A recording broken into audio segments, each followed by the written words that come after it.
Bonjour les amis, salut les petits loups. Alors, cet édito exceptionnel pour fêter les 5000 abonnés. À cette occasion, je souhaiterais éventuellement remettre en place un autre type de vidéo, à savoir, comme je l'avais déjà fait précédemment, l'écho du web. Mais cette fois-ci, avec votre participation que je souhaite active. À savoir que si vous avez des petits gadgets que vous trouvez géniaux et pas chers, faites-le moi savoir. Ainsi, notre communauté profitera de l'expérience des uns et des autres. Pour moi, il est important que l'expérience des uns puisse aider les autres. Si en plus nous pouvons éviter des dépenses inutiles, mon objectif sera atteint. Je vous donne un exemple. J'ai un MacBook Pro M1 Max qui est très performant, vraiment. Le problème, c'est qu'il n'a que 3 ports Thunderbolt et j'ai une multitude de SSD pour faire des sauvegardes et pour faire mes montages vidéo. Donc je cherche depuis des mois une station ou un hub Thunderbolt. Le problème, c'est que quand on cherche station ou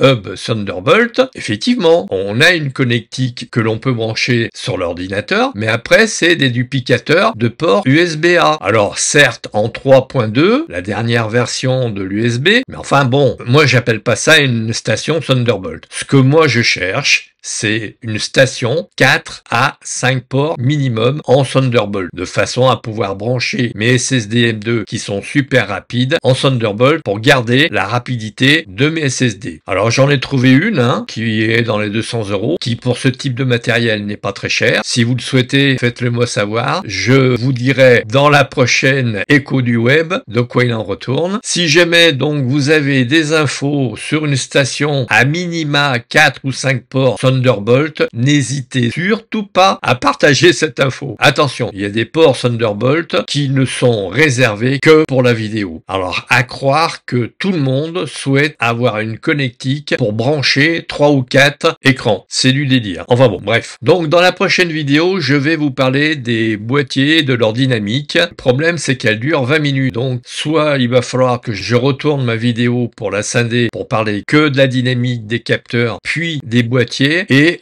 comment s'orienter vers un type de boîtier plutôt qu'un autre. À vous de me dire dans cette vidéo aussi, sous la vidéo, si vous souhaitez avoir une vidéo de 20 minutes ou si vous préférez avoir deux petites vidéos de 8 à 9 minutes. Sur ce les amis, restez à l'écoute. Likez, partagez, abonnez-vous, faites du bruit autour de mes vidéos et puis à très vite dans une prochaine vidéo.